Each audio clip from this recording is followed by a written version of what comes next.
Hello dear students, मैं हूं मिथिलेश कुमार और आप सभी लोगों का स्वागत करता हूं उदित फार्मेसी के ऑनलाइन लर्निंग प्लेटफॉर्म पर। तो कैसे हैं आप सभी लोग? आशा करता हूं अच्छे होंगे, स्वस्थ होंगे और मस्त होंगे।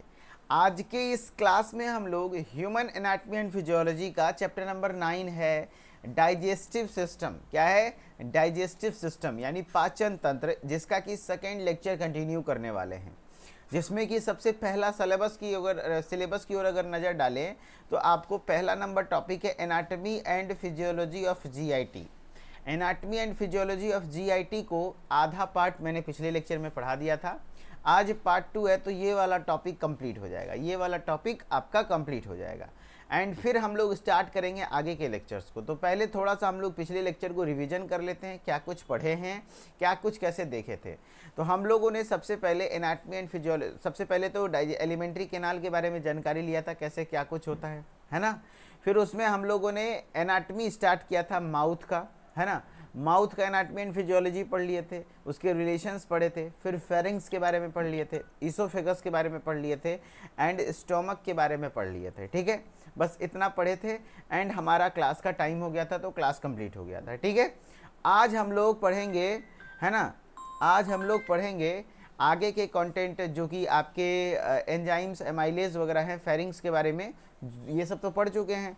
अब पार्ट 2 में आप पढ़ेंगे जीआईटी के आगे में। ठीक है, देखो 1 सेकेंड। हेलो, हाँ अंकल जी, थोड़ा पानी चला दीजिए ना। ठीक ठीक ठीक है, तो आगे हम लोग आज चलिए कंटिन्यू करते हैं। Sorry for that. Okay,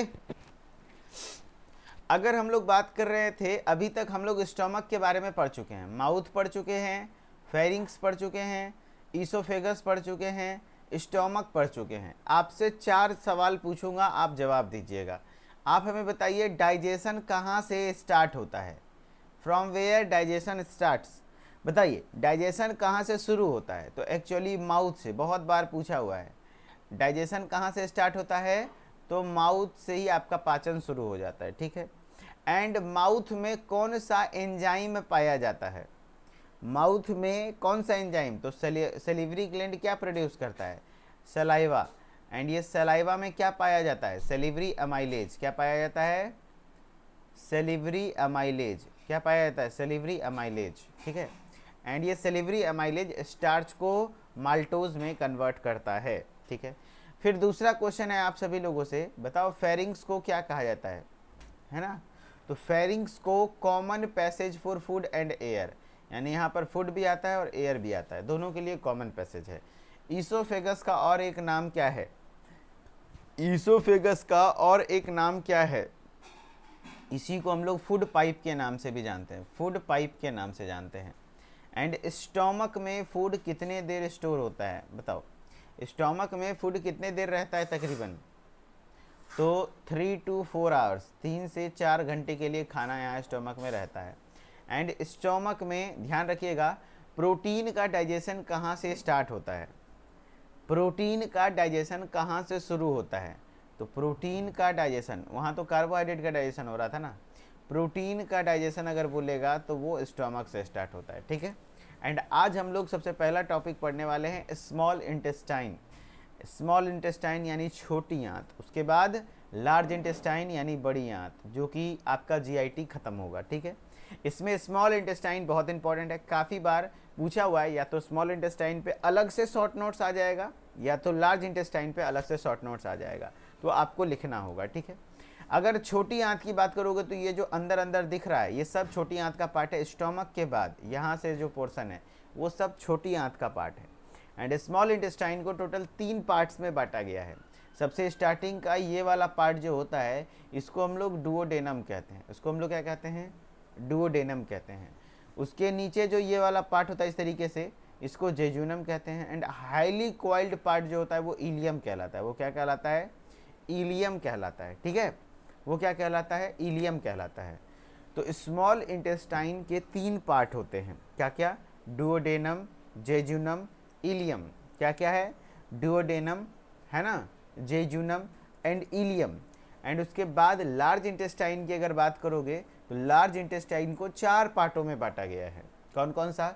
caecum, है ना, कोलन रेक्टम, तीन पार्ट उसका भी है, सीकम कोलन रेक्टम, लेकिन उसमें भी कोलन का अलग अलग होता है, असेंडिंग, ट्रांसवर्स, डिसेंडिंग, सिग्मॉइड, सबके बारे में पढ़ना है डिटेल से, ठीक है। चलो स्टार्ट करते हैं हम लोग स्मॉल इंटेस्टाइन यानी छोटी आंत से। तो सभी लोग एक बार हेडिंग डाल दीजिए स्मॉल इंटेस्टाइन। सॉरी गाइज, है ना, सभी लोग एक बार हेडिंग डाल दीजिए स्मॉल इंटेस्टाइन, ठीक है।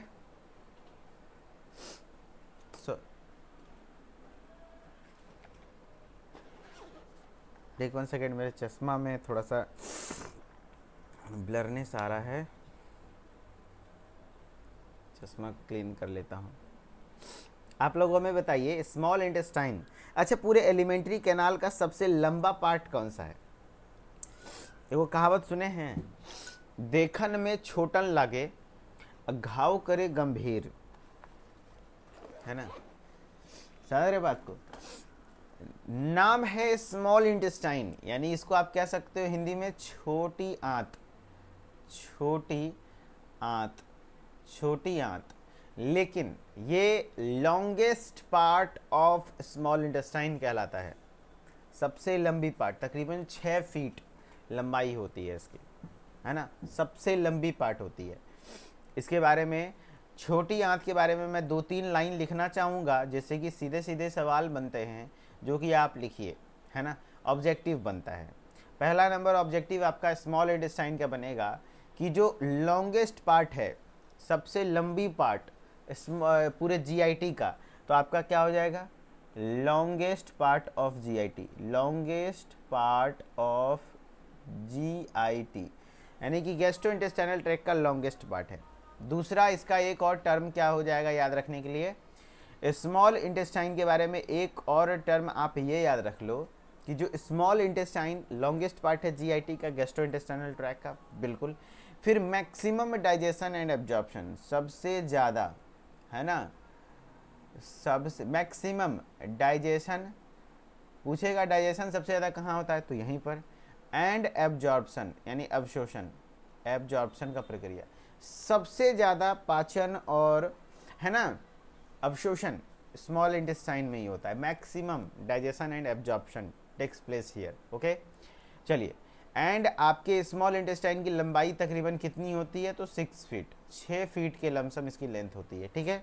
चलो, अगर आप बात करें स्मॉल इंटेस्टाइन की, तो स्मॉल इंटेस्टाइन को 3 पार्ट में डिवाइड किया गया है, 3 स्ट्रक्चरल पार्ट। पहला होता है डुओडेनम, दूसरा होता है जेजुनम, तीसरा होता है इलियम। डुओडेनम जो होता है वो एक शॉर्ट छोटा स्ट्रक्चर है जो कि 20 सेंटीमीटर से 25 सेंटीमीटर होता है, एंड इसकी लंबाई 20 से 25 सेंटीमीटर होती है, और उसका शेप सी शेप के समान होता है। जैसे जैसे ही आपका ये ईसोफेगस है, ठीक है, ये ईसोफेगस स्टोमक में बदला, ठीक है। अब यहाँ स्टोमक से जैसे ही ख़त्म होता है तो ये आपका इस तरीके से जो सी शेप्ड होता है ना, ये एक्चुअली डुओडेनम है, यही आपका डुओडेनम होता है, यही आपका डुओडेनम होता है। अगर यहाँ पे नहीं दिख रहा है तो मैं यहाँ बना देता हूँ, ये आपका स्टोमक है ना, और ये वाला जो हिस्सा होता है ना, ये आपका डुओडेनम होता है, ठीक है, जो कि सी शेप का होता है, ओके। हाँ, अब बात करते हैं जेजुनम की, अब बात करते हैं जेजुनम, तो उसके बाद होता है ये, ठीक है।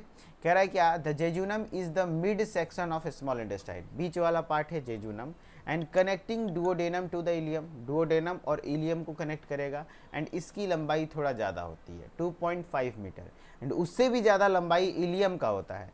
Ileum is the final section of small intestine, ileum जो है स्मॉल इंटेस्टाइन का सबसे अंतिम पार्ट है, एंड इसका लगभग लंबाई 3 मीटर के लमसम होता है, 3 मीटर के लमसम होता है, जिसमें कि छोटे छोटे विलाइज होते हैं जेजुनम में, जेजुनम के जैसे, ठीक है। एंड सबसे ज़्यादा कोई पूछेगा कि सबसे ज़्यादा कॉम्प्लेक्स एंड सबसे ज़्यादा क्या कहते हैं उलझा हुआ होता है ना, वो कौन सा होता है, तो इलियम ही होता है, ठीक है। तो मैंने क्या बोला, इसका 3 सेंटीमीटर नहीं भाई, 3 मीटर, 3 मीटर, ये छोटा है 20 से 25 सेंटीमीटर, डुओडेनम छोटा है, बाकी ये 2.5 मीटर का है और ये 3 मीटर का है ना, समझ रहे हो, 5.5 मीटर हो गया। मैं 6 फीट की जगह 6 मीटर लिखना चाहूँगा, फीट मुझसे गलती हो गई थी, 6 मीटर के लमसम में लंबाई होती है, 6 मीटर, है ना, समझ रहे हो क्या, हाँ गुड। एंड आपके लगभग 3 मीटर लॉन्ग होते हैं, 6 मीटर, समझ रहे हो कितना बड़ा, वो सब उलझा हुआ था इसीलिए। चलो अब है फंक्शन, अब इसका कार्य क्या है। सबसे पहले तो ये डाइजेशन करता है, उसके बाद इसमें एब्जॉर्प्शन भी होते हैं, ठीक है।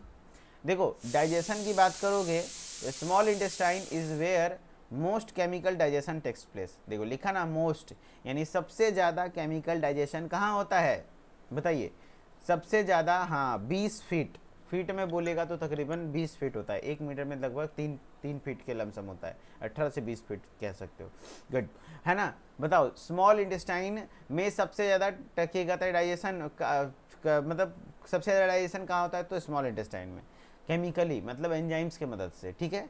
Many of the digestive enzymes that act in small intestine, बहुत सारे एंजाइम्स जो कि स्मॉल इंटेस्टाइन में काम करते हैं एंड सिक्रेटेड, जैसे कि पेनक्रियाज के द्वारा जो एंजाइम सिक्रेट किया जाता है, लीवर के द्वारा जो एंजाइम सिक्रेट किया जाता है ना, जो पेनक्रियाज के द्वारा एंजाइम सिक्रेट किया जाता है, लीवर के द्वारा सिक्रेट किया जाता है, ठीक है। हाँ पेनक्रियाज के द्वारा एंजाइम सिक्रेट किया जाता है, लीवर के द्वारा एंजाइम सिक्रेट किया जाता है and enter the small intestine via pancreatic duct, pancreatic duct के माध्यम से वो स्मॉल इंटेस्टाइन में वो एंजाइम्स एंटर करते हैं। डाइजेशन की मैं बात करूँ तो स्मॉल इंटेस्टाइन ऐसा जगह है जहाँ पर सबसे ज़्यादा केमिकल डाइजेशन होता है एंड बहुत सारे डाइजेस्टिव एंजाइम, जैसे कि पेनक्रियाज, आप अगर जो जीआईटी देखना चाहो मैं दिखाता हूँ, आप देखो यहाँ पर स्मॉल इंटेस्टाइन में ये जो पेनक्रियाज वाला है, पेनक्रियाज के जितने भी एंजाइम्स हैं वो सब आता है। लीवर से जो बाइल बन रहा है, गॉल ब्लैडर से जो आ रहा है, सब आप करके आकर के आ कहाँ रहा है, स्मॉल इंटेस्टाइन में, एंड वहीं पे सबसे ज़्यादा डाइजेशन होता है। And digestion of proteins and carbohydrates, यहाँ प्रोटीन के बचे हुए प्रोटीन के डाइजेशन होते हैं एंड कार्बोहाइड्रेट का भी फाइनल डाइजेशन होता है, ठीक है, ठीक है। चलो अब है एब्जॉर्प्शन, अब है एब्जॉर्प्शन, ठीक है। कह रहा है डाइजेस्टेड फूड, जो आपका खाना पचा हुआ है ना, is now able to pass into the blood vessels. जैसे मान लो आपका जो खाना पच गया, खाना पचना मतलब क्या होता है, देखो कोई भी फूड है, कॉम्प्लेक्स फूड है, मॉलिक्यूल, जैसे कि मान लो कार्बोहाइड्रेट आपने खाया, कार्बोहाइड्रेट क्या है, पॉलीसेकेराइड है, कॉम्प्लेक्स फॉर्म है, कार्बोहाइड्रेट है, आपने खाया, ठीक है। अब वो कार्बोहाइड्रेट डाइजेस्ट होकर के किस में कन्वर्ट होगा, बताओ। आपका सबसे पहले ये तो पॉलीसेकेराइड है, ये तो पॉलीसेकेराइड है, ये माल्टोज में कन्वर्ट होगा जो कि एक डाइसेकेराइड है। अब ये भी एब्जॉर्बेबल फॉर्म नहीं है, माल्टोज कन्वर्ट होगा ग्लूकोज में, ये एब्जॉर्बेबल फॉर्म है एंड ये अब क्या हो जाएगा, आपके ब्लड वेसल्स में जाएगा, है ना। देखो आप जब खाना खाते हो, ऐसे आपको ऊर्जा कैसे मिलता है, तो जब आप खाना खाते हो, ठीक है, तो आप जब खाना खाए तो उसका सबसे पहले पाचन होता है, ठीक है। जैसे कार्बोहाइड्रेट खाए तो ग्लूकोज में कन्वर्ट हुआ आंत में जाके, एंड वो ग्लूकोज क्या होगा, आपके ब्लड वेसल्स में चला जाएगा। अब ब्लड में ग्लूकोज चला गया एंड ब्लड में ग्लूकोज चला गया और सांस लिए आप, तो ऑक्सीजन गया, ऑक्सीजन भी कहाँ गया, ब्लड में गया, पता ही होगा ऑक्सीजनेटेड ब्लड, हाँ। तो अब वहाँ पर जहाँ पर भी ऊर्जा का नीड होगा, मान लो हमारे इस हाथ के सेल को ऊर्जा की नीड है, तो यहाँ पर ग्लूकोज भी है, ऑक्सीजन भी पहुँचा रहे हैं, तो ऑक्सीजन की उपस्थिति में ग्लूकोज टूटता है एंड वो एटीपी प्रोवाइड करता है, पता है ना, हाँ। वहाँ से फिर आपको ऊर्जा मिलती है, समझ रहे हो बात को, हाँ, फिर एनर्जी मिलता है। तो एब्जॉर्प्शन भी उतना ही इंपॉर्टेंट है। अगर आपका खूब डाइजेशन हो रहा है या तो सही से डाइजेशन नहीं हो रहा है, तो फिर खाने से शरीर नहीं लगेगा, है ना। तो कह रहा है digested food now able to pass into blood vessels in the wall of, है ना, in the wall of intestine through either diffusion या तो एक्टिव ट्रांसपोर्ट, या तो डिफ्यूजन के माध्यम से पास कर जाए या तो एक्टिव ट्रांसपोर्ट के माध्यम से। डिफ्यूजन मतलब होता है क्या कि देखो यहाँ पर ऐसा कोई रास्ता नहीं है जिसके द्वारा आपका ब्लड वेसल्स में जा रहा है, मान लो ये ब्लड वेसल्स है और ये आंत है, यहाँ से चीज़ें रिस के जाती हैं, हल्का छोटे छोटे छिद्र होते हैं, उसी से चल जाता है, छिद्र होता है। या तो एक्टिव ट्रांसपोर्ट, ज़बरदस्ती ठेला जाता है, जो कि आपका एटीपी, जिसमें कि एनर्जी भी खर्च होता है, ठीक है। चलो कह रहा है small intestine is the site where most of the nutrients from the ingested part absorbed. देखो यहाँ पे भी मोस्ट लग गया, यानी सबसे ज़्यादा एब्जॉर्प्शन भी कहाँ होता है, बताओ, सबसे ज़्यादा एब्जॉर्प्शन भी कहाँ होता है, तो आपके स्मॉल इंटेस्टाइन में ही होता है। सबसे ज़्यादा डाइजेशन कहाँ हो रहा था, स्मॉल इंटेस्टाइन में। सबसे ज़्यादा एब्जॉर्प्शन कहाँ होता है, स्मॉल इंटेस्टाइन में, ठीक है। चलो अब है लार्ज इंटेस्टाइन की बात करते हैं। एंड उससे भी पहले एक और बात ध्यान रख लीजिएगा, जो आपके विलाई होते हैं, ये जो स्मॉल इंटेस्टाइन है, ये स्मॉल इंटेस्टाइन है मान लो, उसमें छोटे छोटे इस तरीके से विलाई जैसे स्ट्रक्चर्स होते हैं, है ना। ऐसे ऐसे स्ट्रक्चर्स होते हैं जिसको आप लोग विलाई के नाम से जानते हैं। किस चीज़ के नाम से जानते हैं? विलाई। एंड ये क्या काम करता है पता है? ये जो विलाई है, ये विलाई आपके लिए क्या काम करता है? तो ये एब्जॉर्प्शन के सरफेस के एरिया को बढ़ाता है। एब्जॉर्प्शन के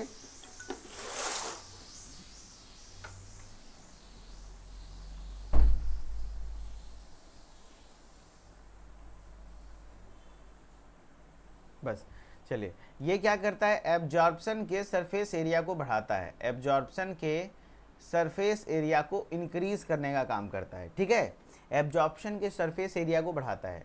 ऐसे ही देख लो, अगर कोई चीज़ें इतना को सरफेस और इसके ऊपर ऐसे ऐसे ऐसे छोटे छोटे माइक्रोविलाइज लगे हुए, तो सही जाहिर सी बात है इसका सरफेस एरिया बढ़ जाएगा।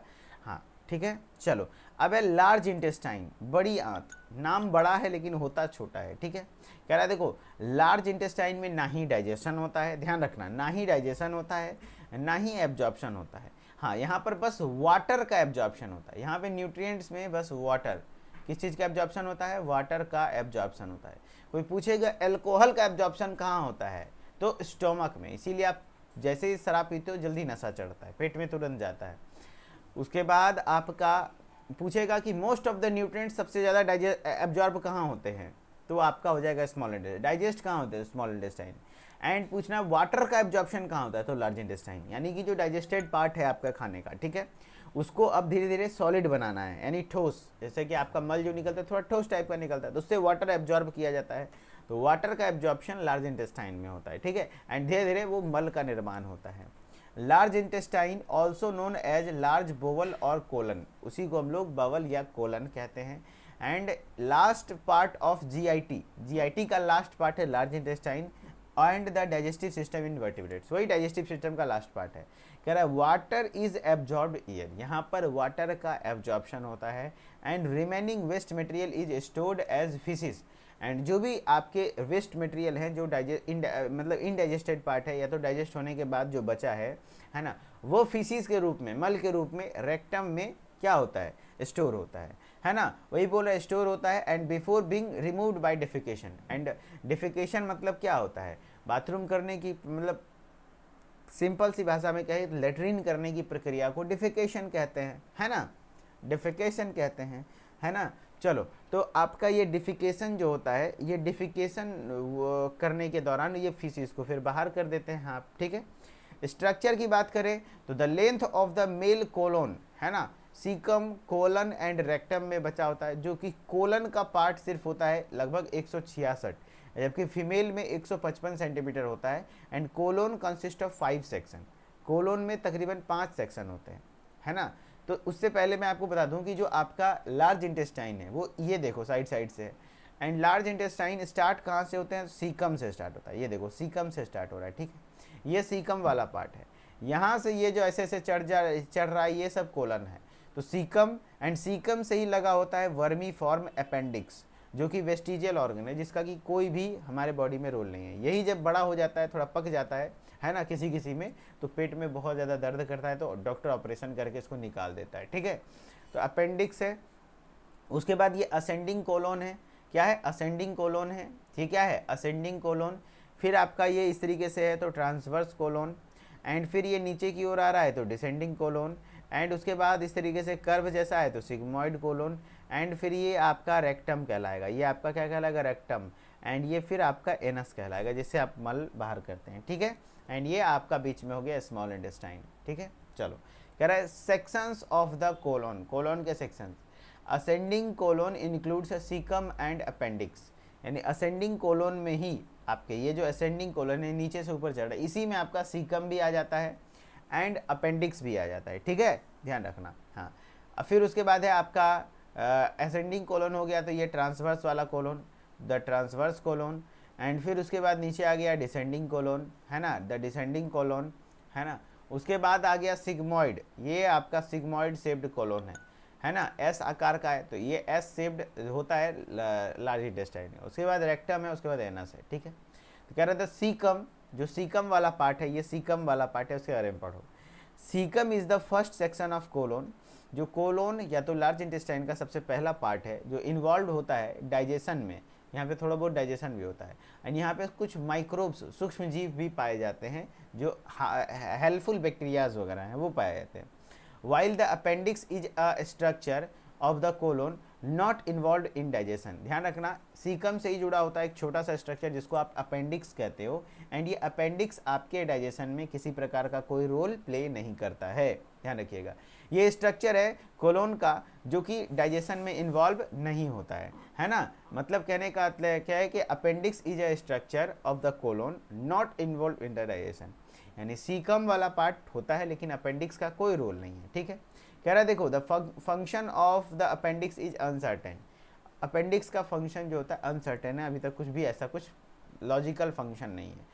कंटेनिंग इलियोसिकल वाल्व, सीकम में इलियोसिकल वाल्व होता है। इलियोसिकल वाल्व कहने का मतलब क्या हुआ, देखो आपको ये जो सीकम है यहाँ से क्या कनेक्ट हो रहा होगा, इलियम कनेक्ट हो रहा होगा, स्मॉल इंटेस्टाइन का पार्ट। तो इलियम और सीकम के बीच में, मान लो ये इलियम है और ये सीकम है, इस दोनों के बीच में एक गेट लगा होता है जिसको हम लोग इलियोसिकल वाल्व कहते हैं, ठीक है। जो कि इलियम से जो फूड सीकम में आ गया वापस से इलियम में ना चला जाए उसके प्रिवेंट, वाल्व का मतलब ये होता है कि बैक फ्लो ना। इलियोसिकल मतलब इलियम और सीकम के बीच में दीवार है ना, एक तरीके से गेट, वाल्व। एंड वाल्व एक प्रकार का ऐसा गेट होता है जो सिर्फ एक ही डायरेक्शन के फ्लो को करता है।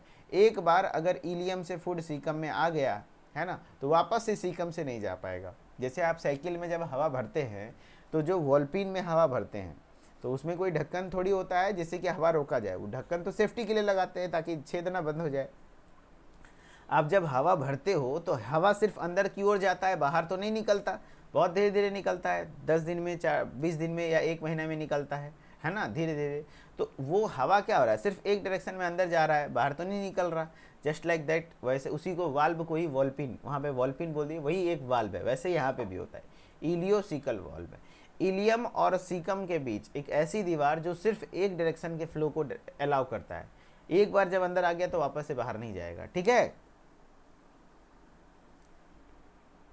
चलो फिर कह रहा है ileocaecal valve is sphincter muscle, ये एक स्फिंक्टर मसल है इलियोसिकल वाल्व इलियम और सीकम के बीच, that separates small intestine and large intestine, जो कि स्मॉल इंटेस्टाइन और लार्ज इंटेस्टाइन को क्या करता है ना। देखो सीकम, आपको मैं बता देता हूँ कि ये जो इलियोसिकल वाल्व है, यहाँ पे जो इलियोसिकल वाल्व है, लार्ज इंटेस्टाइन आएगा तो ये वाला डायग्राम आप बना दीजिएगा एग्जाम में, ठीक है। आपको अगर इलियोसिकल वाल्व की बात करें तो ये सेपरेट करता है स्मॉल इंटेस्टाइन और लार्ज इंटेस्टाइन को। केमिस्ट्री की क्लास 9:45 में स्टार्ट होगी, ठीक है, मेरी क्लास 9:40 तक एंड हो जाएगी। अभी कितना हो रहा है, अभी अभी आराम से हो जाएगी, चलो, है ना। कह रहा है its critical function is to limit the reflux of colonic contents into the ileum, ठीक है।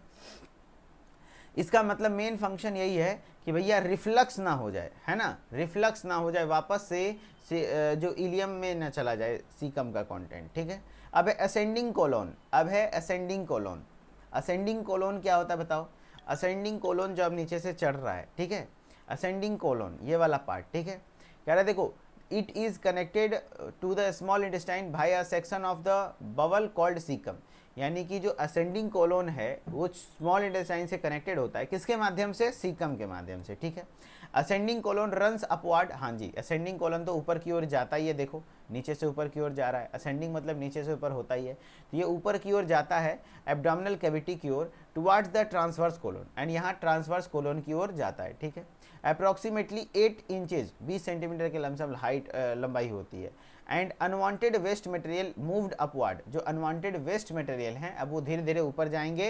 And transverse colon action of peristalsis, चूंकि यहाँ से पेरिस्टल्सिस होगा तो ट्रांसवर्स कोलन में जाएंगे। एंड पेरिस्टल्सिस रैपिडली होते रहता है, कॉन्ट्रैक्शन वगैरह होते रहता है, यहाँ से आपको वेव जैसा ट्यूब देखने को मिलेगा। अगर लार्ज इंटेस्टाइन में अक्सर वेव जैसे देखने को मिलता है, जिससे कि वो वाटर एब्जॉर्ब होता जाता है, वो मल बन बन के धीरे धीरे आगे बढ़ता जाता है, ठीक है। अब ट्रांसवर्स कोलन की बात करें तो ट्रांसवर्स कोलन, जैसे ये असेंडिंग कोलन था तो ये भी ये ट्रांसवर्स कोलन है, फिर ये डिसेंडिंग कोलन है।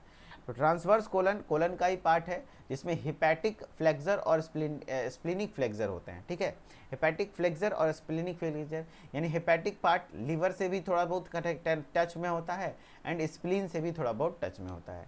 एंड फिर डिसेंडिंग कोलन, जो ये डिसेंडिंग कोलन वाला पार्ट है ना, चलो अब हम लोग बात करते हैं descending colon. Descending colon is the part of colon from splenic flexor, यहाँ स्प्लिनिक फ्लेक्सर यहाँ पे होता है, ठीक है, कॉर्नर पर, वहाँ से स्टार्ट होता है, एंड सिग्मॉइड कोलन, ये सिग्मॉइड कोलन इस तरीके से आता है, वहाँ तक आता है, and descending colon also called distal gut, इसी को डिस्टल गट भी कहते हैं।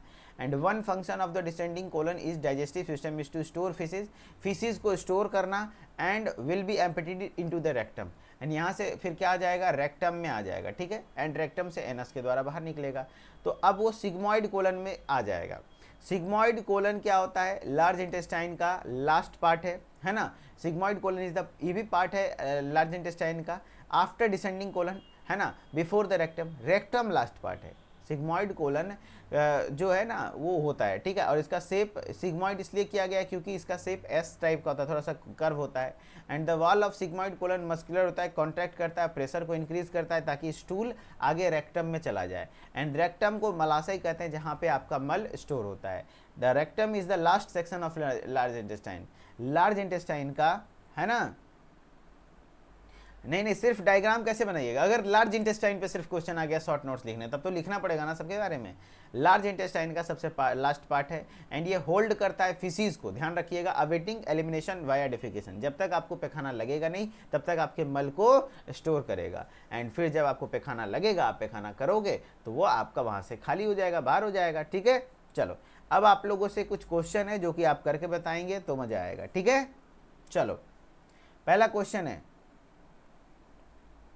पहला क्वेश्चन है आपके स्क्रीन पर, the longest part of GIT, longest part of GIT, gastrointestinal track के लॉन्गेस्ट पार्ट को क्या कहते हैं, बताओ, गैस्ट्रो इंटेस्टाइनल ट्रैक के लॉन्गेस्ट पार्ट को क्या कहते हैं, oesophagus, stomach, small intestine, large intestine, कौन सा सबसे लंबी भाग है, तो मैंने बताया था लगभग 6 मीटर के लमसम होता है हाइट, है ना, लंबाई, स्मॉल इंटेस्टाइन, सबसे ज़्यादा डाइजेशन और एब्जॉर्प्शन होता है। The finger like projections that increases surface area in the small intestine, small intestine में वो कौन सा ऐसा चीज़ है जो कि फिंगर लाइक प्रोजेक्शन होता है, ऐसे ऐसे छोटे छोटे उंगली के समान संरचना होता है जो कि सरफेस एरिया को इंक्रीज करता है। रूगे, ये तो स्टोमक में होता है, अगर स्टोमक में वो चीज़ें इस तरीके का है तो उसको रूगे कहते हैं, गैस्ट्रिक रूगे, ऐसे ऐसे होता है जिसको गैस्ट्रिक रूगे कहते हैं।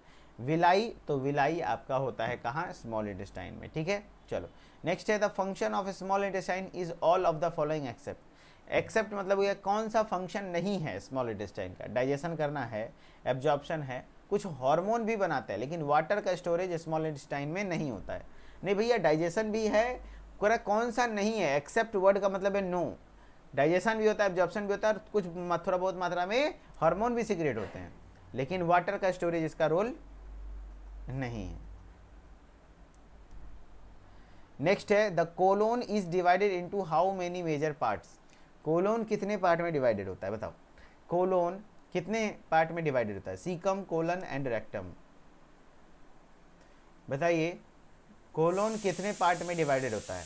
तो कोलोन एक सबसे पहले असेंडिंग कोलोन, फिर ट्रांसवर्स कोलोन, डिसेंडिंग कोलोन, फिर सिग्मॉइड कोलोन, 1 2 3 4, 4 पार्ट में डिवाइडेड है, 4 पार्ट, वेरी गुड, सी, बहुत बढ़िया। Which of the following structure is not part of large intestine, इसमें से कौन सा लार्ज इंटेस्टाइन का पार्ट नहीं है, कौन सा इसमें से लार्ज इंटेस्टाइन का पार्ट नहीं है, असेंडिंग कोलोन, असेंडिंग कोलोन यानी नीचे से ऊपर की ओर जो जाता है, जेजुनम, है ना, या जेजुनम तो स्मॉल इंटेस्टाइन का पार्ट है, रेक्टम ये है, सिग्मॉइड कोलन ये भी है, तो जेजुनम आपका स्मॉल इंटेस्टाइन का पार्ट है। The vermiform appendix is attached to the, ये जो वर्मी फॉर्म अपेंडिक्स है वो किससे अटैच्ड होता है, vermiform appendix, vermiform appendix, ileum, caecum, ascending colon, sigmoid colon, तो हमने बताया था लार्ज इंटेस्टाइन का जो सीकम वाला पार्ट है उससे अटैच्ड होता है वर्मी फॉर्म अपेंडिक्स। चलिए तो ओवरऑल फाइनली ये क्लास यहीं पर एंड होता है, and thank you so much. And आगे हम लोग पढ़ेंगे एक्सेसरी डाइजेस्टिव ग्लैंड्स, जिसमें आज का अगला क्लास होगा सेलिवरी ग्लैंड, लीवर, पेनक्रियाज और गॉल ब्लैडर पर, ठीक है।